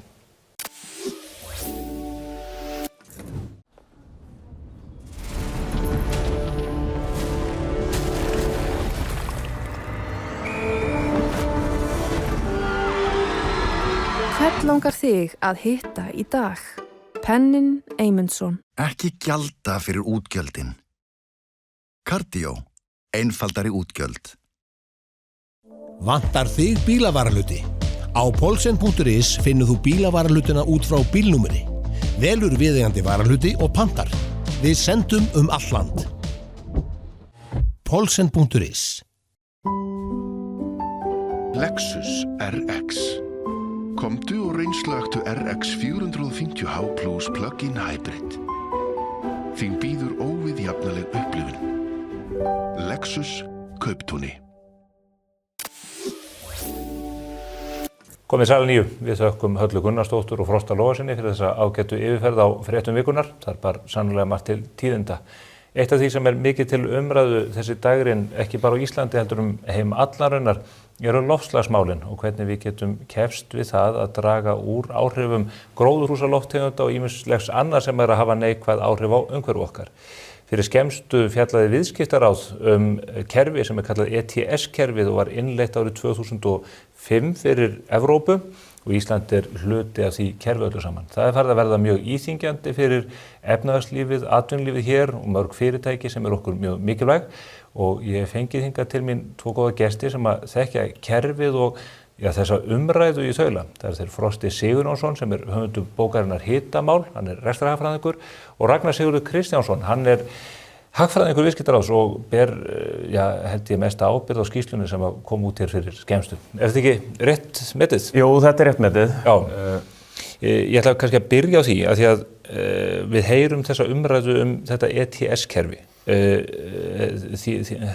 Þessu hugtaki flaggað oft í umræðunni í fréttum öðru, en ég held að almenningur, og þar meðal ég, hafi mjög takmarkað innsýn inn í það hvernig þetta kerfi í raun og veru virkar. Þannig að, hvernig myndir þú lýsa því?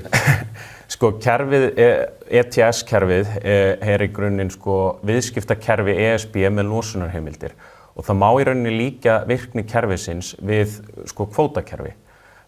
ESB gefur út ákveðið magn af losunarkvótum á hverju ári sem að fer svo inn á markað sem að fyrirtæki geta keypt og selt kvótana sín á milli. Og þau verða að hafa kvóta ef þau að menga? Já, og innan þessa kerfis falla ákveðin fyrirtæki. Þetta í rauninni kerfi ESB til þess að taka á losun í staðbundnum iðnaði og innan kerfisins falla líka skipaflutningar og flugið. Og ef við horfum bara til Íslands þá eru þetta sko flugfélögin, skipafélögin og álverin 3 sem að falla innan þessa kerfis og kerfið skildar fyrirtækin til þess að kaupa losunarheimildir fyrir þá losun sem að verður til í þeirra starfsemi. Og þetta er ákveðin kvóti, þetta er ákveðin magn af losunarheimildum og þetta er á markað þannig að þetta hefur ákveðið verð. Já. En hvernig virkar það, er þetta fastsettur kvóti, eykst hann eða minnkar hann? Nei, þeir eru rauninni gefa út kvóta eða gefa út sem sagt ákveðið magn árlega, kvótamagn árlega, þannig að þú þarft að kaupa kvóta fyrir losun á hverju ári og til þess að ná losunarmarkmiðum sínum hefur ESB sett sko kvótin sem er gefin út minnkar ár frá ári. Þannig að það má gera ráð fyrir því að verðið á þessum kvóta muni fara hratt hækkandi. Núna er þessi minnkunarfaktor sem er inn í kerfinu 4,4%, fyrirgefðu 4,3%, fer upp í 4,4% sem að þýðir að ESB dregur úr framboði kvótana þetta mörg prósent á ári. Verðið hækkar, svigrúm manna til að menga þá í raun minnkar sömuleiðis. Hvað er þetta að kosta þessi íslensku fyrirtæki, þessi fyrirtæki sem starfa hér innan okkar landsteina að meðtöldum flug- og skipafélögum? Einmitt. Sko, við litum til áætlunar Eflu kostnaðinn. Kostnaðurinn árið 2024 var 5,5 milljarður en það er áætlað að hann verði orðinn tæpir 28 milljarðar árið 2030. 28 milljarðar? 28 milljarðar. Fyrir kaupin á þessum heimildum? Á þessum losunarheimildum. Á móti kemur að Ísland fær úthlutað ákveðnu magni af heimildum til sín sem að þeir bjóða upp á þessum markaði en tekjurnar af því eru rétt 3 milljarðar. Þannig að nettó útgjöld fyrir íslenska hagkerfið eru 25 milljarðar cirka. Og með þessum útgjöldum verður ekki til nein verðmæti í raun? Nei. Frosti, í bókinni Hitamál, ég ætla nú að ræða við hana aðeins á víðari grunni hér á eftir, en þú kemur aðeins inn á hagfræðina bak við þetta kerfi. Ef ég skil þetta rétt, þá er hugmyndin svo að með því að leggja kostnaða menn vegna mengunar, að þá er það einhvern veginn að hraða því að menn fara í orkuskipti eða fara að gera hlutina með umhverfisvænni hætti en áður. Já. Er það ekki rétt? Og maður skilur það í Evrópu þar sem að þeir geta, almenningur hefur val það að fljúga innanlands til dæmis með þotu eða taka lest sem er knúið með rafmagni eða einhverju slíku. En hérna höfum við á Íslandi ekki þetta val, þannig að þetta kerfi getur ekki leitt til þess að draga úr losun, til dæmis í fluginu. Ekki nema bara þá með því að hætta að fljúga? Ekki nema við bara hættum að fljúga. Og þá, en hins vegar held ég að líka annar galli á þessu kerfi er að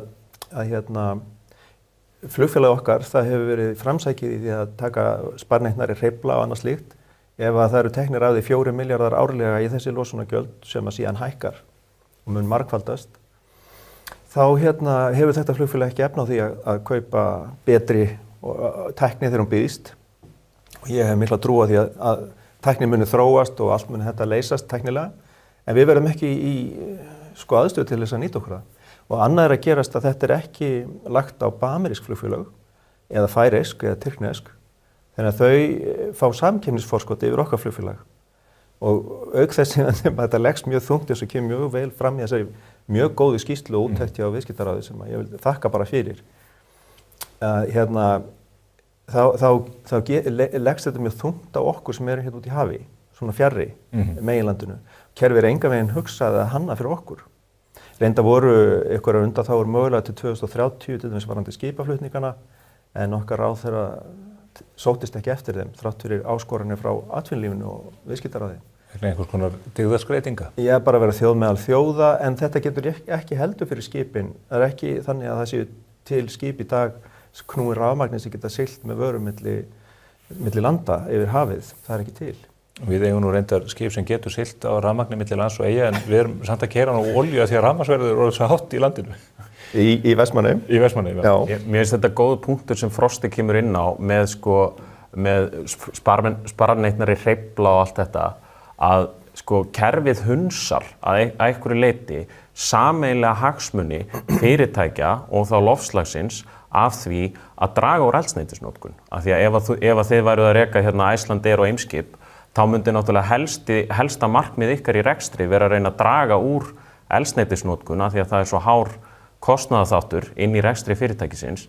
En kerfið dregur úr svigrúmi til þess að fjárfesta í nýjum lausnum, fjárfesta í nýsköpun og fjárfesta í einhverju sem að gæti dregið úr losuninni. En gagnrýnendur þessa viðhorfsmyndu segja, nei, heyrðu, það er alveg eins og með hátt orkuverð eða hátt eldsneytisverð, að þá mun þessi skattur ýta enn frekar við mönnum, þannig að menn hafa haft einhvern frest, við segjum til 2025 eða 2030 og hvað það er, þannig að menn hreinlega verða að vera konni með einhvers konar rafmagnsvélar eða hvað það er á þeim tíma. En skipin hafa skipafélög til dæmis hafa fullkomin hvata til þess að fagna nýrri tækni vegna þess að helmingurinn af rekstrarkostnaði, rekstrarútgjöldum skipafélags er eldsneyti nú þegar. Þannig að það þarf ekki þetta, það þarf ekki að setja þennan kostnað í viðbót. Hann er óþarfur hvati. En það sem hann gerir er að hann leggst á allt vöruverð sem kemur til landsins og bara hækkar allt verðlag.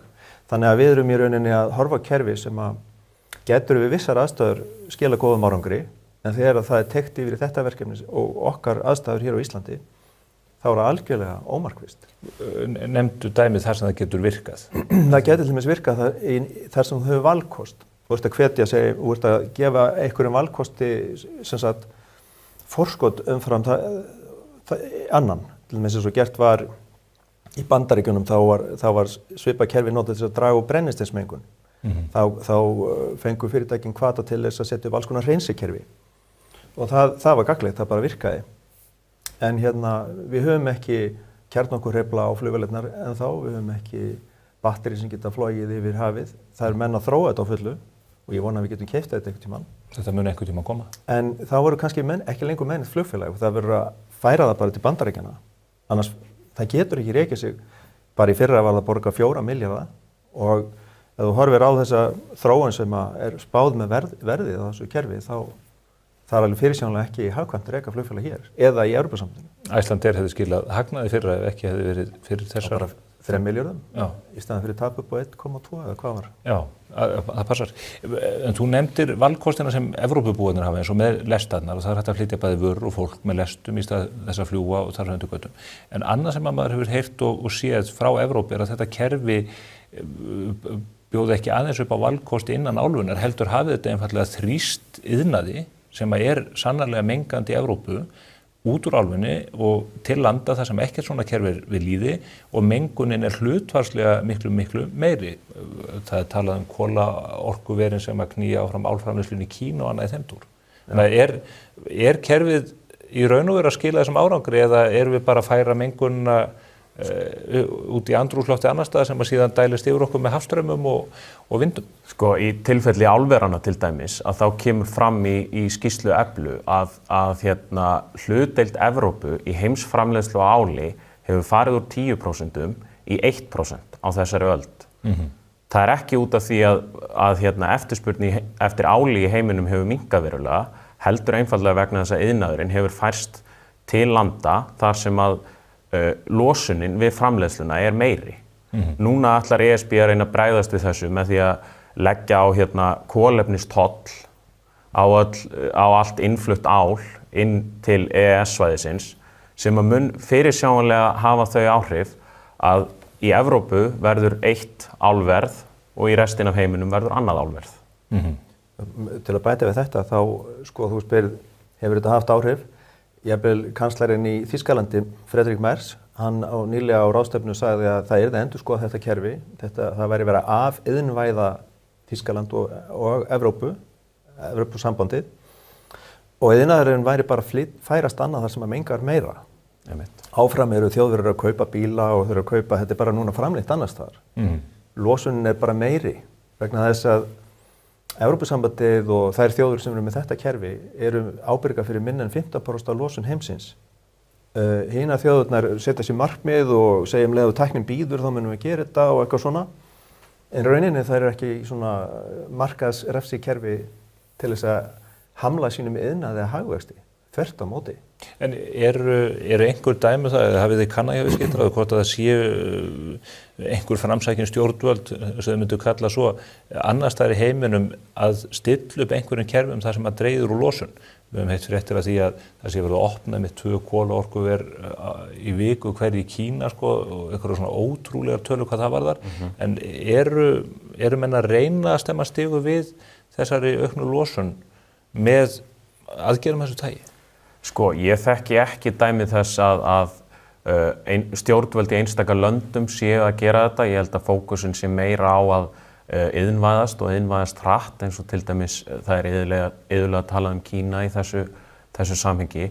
Það eru aftur á móti alþjóðastofnanir eins og alþjóðaflugmálastofnunin að reyna að koma á kerfi sem heitir CORSIA sem er sambærilegt ETS-kerfinu þar sem að þér gert skylt að kolefnisjafna hluta af þeirri losun sem að verður til á flugleiðum heiminn. Þetta kerfi ennþá á mjög miklu grunnstigi. Það ekki öll lönd í heiminum komin inn í það og kostnaðurinn við það einfaldlega bara, þú veist, eru bara smámunir miðað við ETS-kerfið til dæmis. Varðandi spurningu þína, þá eru vísir að sambærilegum kerfum í öðru löndum. Bretar eru með svona kerfi, þó þessi ekki Evrópusambandinu, þá eru með einhver svona losunar refsukerfi. Kínverjar segjast vera með það og það verðið miklu lægra og alls ekki eins harkalegt eins og þetta. Þeir hafa verið að opna ný kolaverð sannarlega, sem eru með miklu betri tækni heldur en gömlu kolaverðin og hreinsa loftið miklu betur. Eins og það kemur koltvísýringurinn alveg út, sko. Það ekki komist hjá því, en þeir taka burtu sótið og mengunina raunverulega sem skaðleg. Ég nú að þeirra skoðun að koltvísýringur sé ekki að skaðlegasta sem fer út í loftið, þetta næring fyrir plöntur. Við erum með eins lítinn koltvísýring í loftinu eins og hefur bara verið í milljónir ára. Það er minkandi, þannig að það að draga frekar úr honum kannski ekki það sem þessi plánta þarf, sko. Ég ætla að fara inn á það rétt á eftir, en áður en að því kemur, þá langar mig til að varpa hér upp á skjáinn mynd sem að ég hnaut í þessari ágætu skýrslu ykkar. Ég hvet fólk til að lesa skýrsluna, hún ekki löng, hún ekki nema 11 síður og á mannamáli. Þar eru það birtið dæmi það hvernig ETS-kerfi sé að veikja stöðu Íslands gagnvart í raun og veru öðrum löndum sem að við viljum bera okkur saman við. Geturðu, Ragnar, útskýrt fyrir okkur hvað blasir við á þessari mynd? Já, við í rauninni birtum þessa mynd til þess að varpa ljósið á hvernig kerfið bitnar beint á samkeppnisstöðu Íslands og sérstaklega samkeppnisstöðu okkar sem höfn á milli Ameríku og Evrópu. Og á myndinni þá sjáum við samanburð á 3 mismunandi flugleiðum sem eru á milli New York og Brussel. Í fyrsta lagi ef að þú flýgur beint frá New York til Brussel þá leggst ekkert ETS-gjald á þá leið, 0% leiðarinnar. Af því að það frá Bandaríkjunum og Bandaríkjumenn heyri undir þetta? Af því að í rauninni upphaf leiðarinnar utan kerfisins að þá þarftu ekki að greiða neitt. Síðan tökum við annað dæmi ef að þú millilendir á Heathrow í London að þá 5% af leiðinni innan ETS-kerfisins og þar af leiðandi þarftu að greiða ETS-gjöld fyrir 5% af leiðinni. Ef að þú aftur á móti flýgur frá New York til Keflavíkur og síðan Keflavík, Brussel, að þá 34% af leiðinni innan ETS og þú þarft að greiða ETS-gjald fyrir 34% af leiðinni. Það blasir við að þetta skekkir samkeppnisstöðu gríðarlega. Já, þetta mjög alvarlegt. Þetta mjög alvarlegt vegna þess að mjög mikið af farþegum Icelandair eru komið hér í millilendingastopp, skoða landið og halda svo áfram til Evrópu eða frá Evrópu til Bandaríkjanna. Þetta bara beinlínis viðskiptamódel Icelandair. Þetta mjög stór hluti og það sem heldur svona öflugu og glæsilegu flugfélagi í gangi og við getum verið svona stórvirki í þessu þetta að við höfum verið samkeppnishæf. Það verið að taka þetta módel í burtu af okkur. Það þýðir að við erum kannski sitjum upp með flugfélagi sem að þessum kostnaði verður velt bara yfir á þjóðina sem býr í landinu. Við þurfum að bera allan kostnaðinn af rekstri flugfélagsins og þá verður flugið miklu dýrara. Og fábreyttara ef að miklu færri áfangastaðir og við erum að horfa á þetta virkilega ógn við okkar lífsmáta á Íslandi. þannig að kerfi virkar bara svo gambítur á það kerfi sem hefur verið byggt upp og hefur undirbyggt lífsgæði hér að miklu leyti. Já, við reyndum, gerðum áætlun þetta, hvaða áhrif þetta hefði, miða við bæði sko hækkun á flugmiðum, hækkun á verði losunarheimilda, hvaða áhrif það hefði á flugmiðana hér frá Íslandi. Og áætlunin okkar sýnir að verðið árið 2028 þá mun þetta þýða 10 til 13.000 krónur aukalega á flugmiðan til og frá Evrópu. Ég vil halda að þetta sé mjög væg áætlun, þetta verði meira vegna þess að það ekki hægt að velta þessari kostnaði yfir á Ameríkumennina. Þeir munu þá bara velja annað flugfélag. Það verður að velta öllum kostnaðanum yfir á þá sem hér eru heimilisfastir. Sem að fljúga bara beint frá Íslandi. Icelandair mun ekki geta velt þessum kostnaði yfir þar sem í beinni samkeppni við flugfélög sem ekki með þetta kerfi. Það lendir bara á þjóðinni. En miðað það að Icelandair að fljúga 5 milljónir farþega á ári og við erum 400.000 og þó við séum ferðaflugað. Þess vegna held ég að þetta sé allt of lágt. Ég held að þetta muni velta miklu meiri þunga yfir á Íslendinga. Aftur að þessari mynd, þið takir líka siglingarna fyrir. Það ekki síður stórt mál út af vöruflutningum. Við flytjum mikilvægar vörur til og frá landinu með flugi, en siglingarnar eru, eins og það hafa verið aldir, grundvallar þáttur þar. Algjörlega. Þar blasir við einhvern veginn, ég leyfi mér að segja, enn skefjalausari mynd. Já, það sko kerfið í siglingunum aðeins öðruvísi heldur en í fluginu. Það sem sagt þannig að ef þú hefur siglingu utan ETS-kerfisins og siglir inn í ETS-kerfið, þá þarf að greiða ETS-gjöld fyrir 50% af leiðinni. En ef þú siglir frá ETS-höfn til ETS-hafnar, þá öll leiðin undir. Sem að gera það að verkum að til dæmis ef þú ert að sigla á milli bara Boston og Rotterdam, sem eru 2 stórar hafnir í heiminum, þá siglingin sko beint frá Boston til Rotterdam, þá helmingurinn innan ETS-kerfisins. Ef þú siglir í gegnum Ísland, þá 67% innan ETS-kerfisins. En ef þú aftur á móti siglir til Færeyja og síðan til Hollands, þá 10% leiðarinnar innan ETS-kerfisins. Vegna þess að Færeyingar standa utan EES, eru ekki innan EES-svæðisins og þar leiðandi ekki þáttakendur í ETS-kerfinu. Blessaði Færeyingarnir. Þeir eru snjallir. Sko, þessu tillit allavega. Þeir eru ekki heldur með hinar álögurnar sko í kolefnið. Þeim ekki skylt að blanda í bensín á bíla eða skip eða flugvélar, sem líka afskaplega kostnaðarsamt. Og þeir þurfa ekki að taka þátt í þessu losunarheimildum. Þeir hefur bara sagt sér frá öllu þessu. Þetta virðist vera endi einhvers konar öngstræti og það þessi umræða Evrópu, Draghi-skýrslan gjarna vitna til, Merz hefur verið að fjalla þetta, menn verði að fara að vinda ofan þessar reglur. Meloni á Ítalíu, Jamie Dimon, forstjóri JP Morgan, þreytist ekki á að tala um það hvernig Evrópa sé að dragast aftur úr. Hver stefnir kerfið? Ætla menn bara að sigla á þetta að fullu afli, eru menn að fara að auka við eða hvernig lítur þetta út? Já, sko, breytingarnar sem að verða innan kerfisins eru að útfösun fríkvótana í fluginu algjörlega að detta út á þessu ári. Skipin öll mengun frá skipum verður komin innan kerfisins á þessu ári og núna á að hefja útfösun fríkvóta í áliðnaðinum líka, sem það verður búið að útfasa 50% af fríkvótunum árið 2030, sem að gera það að verkum að kostnaður íslensku álverana fer úr cirka 1 milljarði í 14 milljarða. Það blasir við hvað áhrif það hefur á samfélagsstefnuna? Já, það blasir við. Já, það ekki öll vitleysan eins og maður sagði. Færum talið aðeins að þessari ágætu bók, Frosti. Hún heitir Hitamál og þar hafður rétt að standa. Römbuðu var rétt nafn eða hvað? Já, ég held að það rampa á það. Ég held að það sé ekki tilviljun en auðvitað þetta tvírætt líka. Menn að velta fyrir sér loftslagsbreytingum og hitnandi loftslagi. Þú ert gagnrýnin á þetta. Þú vilt meina að þetta kerfi allt sem hefur verið byggt upp og sem við virðumst vera að skala enn frekar upp frekar en hitt. Börn eiga hér við loftslagskvíða stríða og halda heimurinn sé að farast.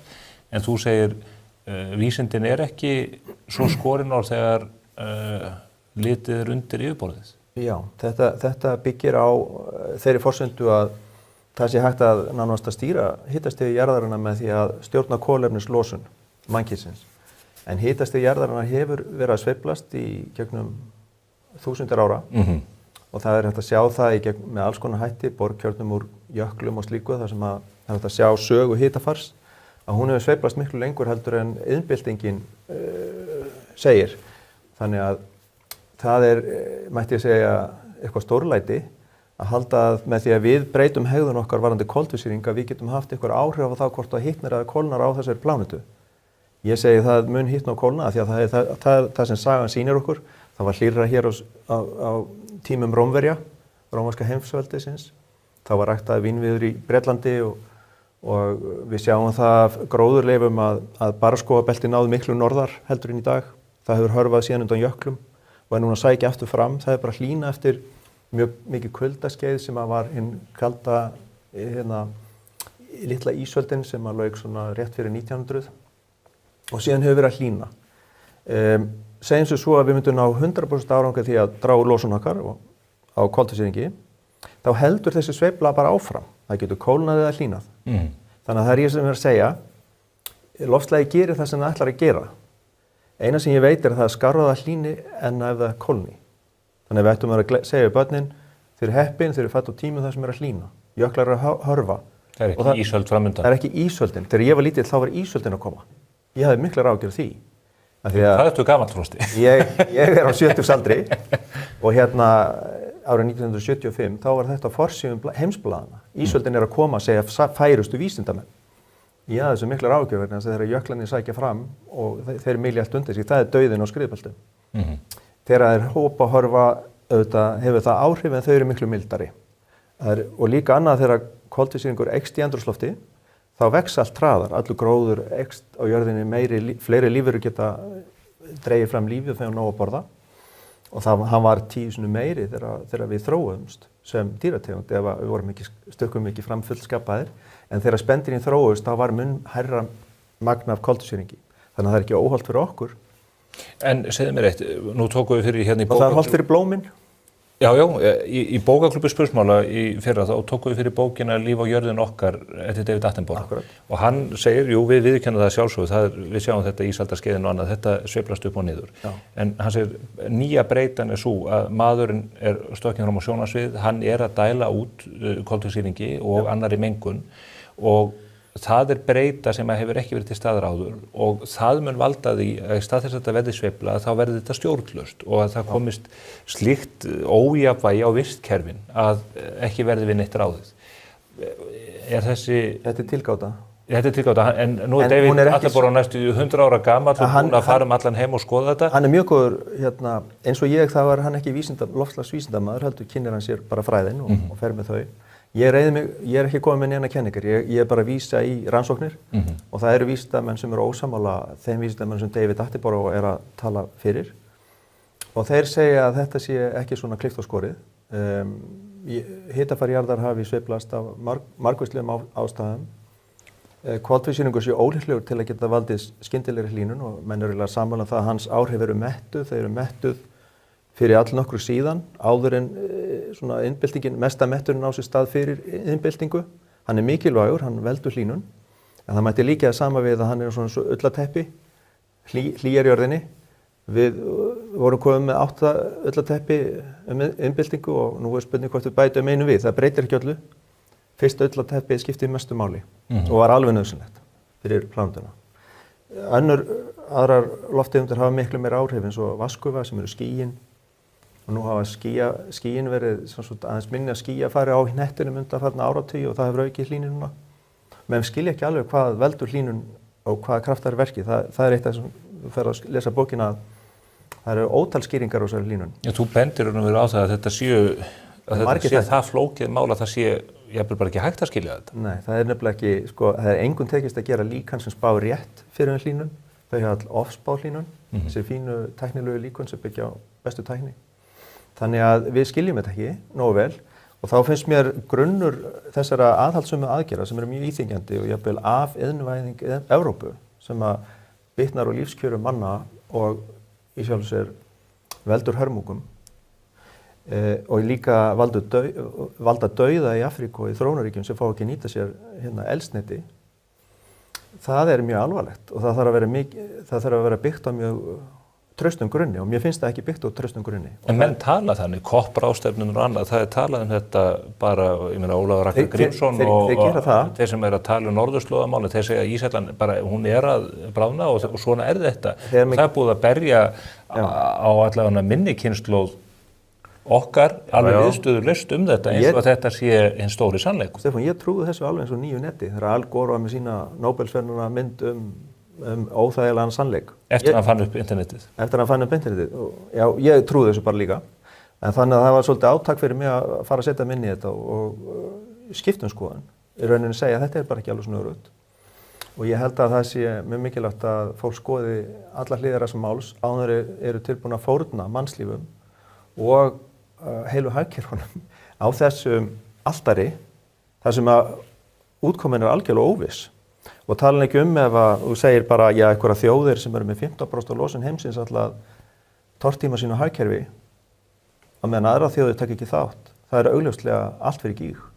Og ég tala ekki Ísland sem að þegar árið 2000 bara aldamótin var búið að ganga í gegnum þau orkuskipti sem tæknin leyfði með hitaveitunni og langlengst allra þjóða. Já, og það var viðurkennt þessi sérstaða og við vorum jafnvel beðin að virkja meira af vatnsföllum og opna eitt álver. Svo var hægt að búið til meira á grænu áli sem losaði meira og við gerðum það.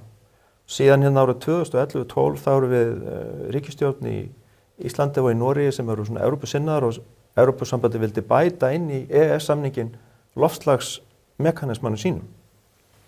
Og við segjum bara já að gera stækka EES-samningin fyrst að þjóðin vill ekki í gangi Evrópusambandið, stækkum þá bara samningin EES og tökum inn allt loftslagsregluverk Evrópusambandið sem þetta er búið að kosta okkur síðan 100 milljarða eða 150 milljarða, bara svo ákvörðun. Og ég held ekki, ef þá ertu bara að horfa á hið opinbera, sko. Svo ertu að horfa, núna erum við að horfa á hvað álögurnar verða á ríkið, á fyrirtækin. Og svo er framundan ETS-2-kerfi sem er leggjast á heimilin og minni iðnfyrirtæki og alla atvinnustarfsemi og gera allt dýrara. Og svo koma kröfurnar íblöndun á eldsneyti sem eru margfaldaverð á þotueldsneyti, skipaeldsneyti og bílaeldsneyti. Margfaldaða, sko. Það er 6 sinnum dýrara og þeir vilja fara í 70-80% blöndu. Og hvaðan á að fá allt þetta eldsneyti? Það á að búa til með rafmagni og sóunin við að búa til rafeldsneyti með núverandi tækni er svo gríðarleg, orkusóunin, að við getum gert svo miklu betri hluti fyrir mannkynið og plánutuna. Og svo er annað sem ég ágjur af og benda á í bókinni er að þegar við demoniserum einn hlut eins og koltvísýring og eru öllu fórnandi fyrir hann, lífsgæðum, náttúrunni, hreinleikanum, víðernunum undir vindmyllur og námuvinnslan er geðveiki og mengun sem fylgir henni þá að 5 eða 6 eða 7-faldana núna á næstu 5 árum bara til að ná í koparinn og allir þessi snefilmálma. Það er einn óhreinasta og mest mengandi iðja sem við getum komast í. En er ætlað til orkuskipta? Já, til þess að bara berast úr koltvísýring sem ég er að segja, kannski er það ekki það sem við ættum að einbeita okkur að. Við ættum að berast gegn allri mengun, allri órási, öllum hörmungum og hungri. En það var búið að taka, það er verið að fella regnskóga til að fara að rækta olíupálma til þess að gefa vélum að borða. Eitthvað sem á að vera hringarósaeldsneyti. Þetta er allt komið út í tóma steypu. Eva Frost hefur rétt fyrir sér, sem ég fullyrði ekki.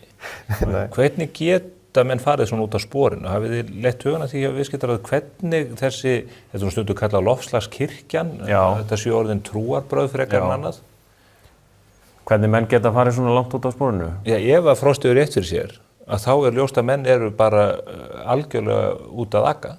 Já, ef að Frost hefur rétt fyrir sér, þá er það rétt, sko. Ég er ekki jafn djúpur í loftslagsvísindunum og þú, en það virðist vera að fólk hafi komist að gagnstæðri niðurstöðu við Frosta og þess vegna tel ég það réttlætanlegt að bara leggja þvílíku byrðarnar á atvinnulíf í Evrópu. Það sem er líka svo sérstætt ef við snúum okkur aftur á ETS-kerfinu er að ETS-kerfið er sko evrópsk lausn við hnattrænu vanda sem að gerir það að verkum að til dæmis iðnaður, eins og við komum inn á áðan, hefur bara færst og orðið enn sko losunar kræfari heldur en hann var þegar hann var innan Evrópu af því að menn hafa trúað því að ef við gerum ekki eitthvað þá muni allt vera hér á vonarvöl sko. En miðað við það, segjum sér svo að fólki sem að þú ert ósammála Frosti, Já. sem segir að heimurinn sé að farast og það er reynda Guterres og þeir hafa verið að gefa okkur upp bara svona heimurinn sé að fara að soðna, segir hann. Já, bara ákveðna dagsetningar þar sem við verðum að snúa við blaðinu.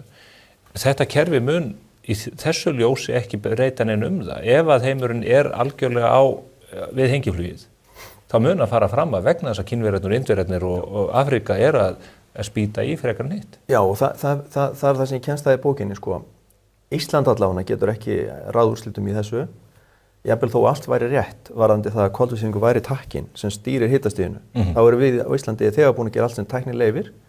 Það sem við ættum að nota þessa milljarði sem að núna að fara bara í algjörlega út í lofti og gera ekki neitt gagn fyrir loftslagið.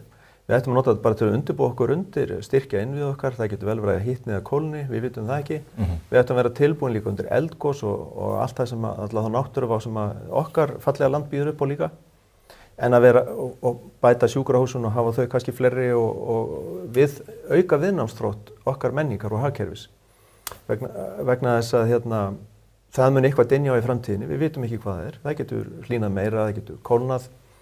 Og ég held að það sé óskynsamlegt að sólunda auðæfum okkar og afgang eða setja á hausinn mikilvæg fyrirtæki og hrekja inn á landi til ykkur annara heimshorna. Það allt fyrir gíg. Og þegar við sjáum svona stjórnmálamenn á svona sjálfstýringu að gera svona vittleysur, ég alveg viss að ríkisstjórnin okkar að reyna að tala fyrir mönnum í Brussel eða með sendinefnd þar að fara bónleiðina að segja nei, gefið okkur undan þá frá þessu og hinn og við erum í sérstakri aðstöðu og svoleiðis. Ég ekki mjög trúar að það gangi vegna þess að Evrópusambandið bara alveg tilbúið að fórna sínu eigin hagkerfi, sko. Blindan slík. En við viljum nú fara inn í Evrópusambandið, þannig að ég held að ásætningur er meira svo að við ætlum að gera okkur alveg fullgilda í þessari. Við þurfum þá að gera okkur grein fyrir því að þá ekkert aftur snúið með þetta. Þá getum við ekkert sagt, við viljum þetta ekki. En aftur snúið með þetta. Þetta hluti af þessum innri markaði. Það sífellt sagt við okkur ef við ætlum að gera hlutin einhvern veginn öðruvísi en Evrópusambandið krefst, að þá sé bara EES-samningurinn í uppnámi og þá sé hagkerfi hér á vonum. Þessu var bara bætt inn í hann 2012. Það bara mannanna verk. Við bara sögðum að því að það voru þá ríkisstjórnir í Noregi og Íslandi sem voru Evrópusinnaðar, vildu bara ganga þessa leið inn í Evrópusambandið. Núna erum við kannski með ríkisstjórn sem vil gæta hagsmuna þjóðarinnar, segjum það, ef við værum með það. Þá myndi hún segja að við viljum taka þetta aftur út úr samningnum. Við teljum að við getum átt viðskipti við ykkur á þeim grunni að aðeins að innleiða hér regluverk sem okkur skaðlegt og það er líka ákvæði í EES-samningnum sem er minnst á hér í þessari. Þetta er innleitt einmitt eins og Frosti segir sem sko viðauki við EES-samningin og við innleiðum þetta í, þú veist, það er þingið sem að innleiðir þennan viðauka. Þannig að ef að ekki næst að semja sérlausn sem að tekur að öllu leyti mið af okkar sérstöðu hér á Íslandi, þá held ég að við þurfum að skoða leiðir að því að segja okkur frá þessu kerfi án þess að setja EES-samningin í uppnám. Haldið það sé mögulegt? Jú, það er greinar í samningnum sem eru til að bjargunum þegar kemur upp svona staða. Þá eru klásurur, ég held sem 112. greinin. 112 og 113. Já, með þessum greinum getur sagt, hérna er löggjöf sem hentar greinlega Evrópusambandinu en er skaðleg Noregi eða Íslandi eða. Þetta eru nota bene, það er greinar í EES-samningnum sem var beitt gegn okkur hérna í tilfelli kísilmálmsins. Núna mjög nýverið. Það var undantekning. Þannig að það komið bara þeir sögðu A, nú getur sagt B.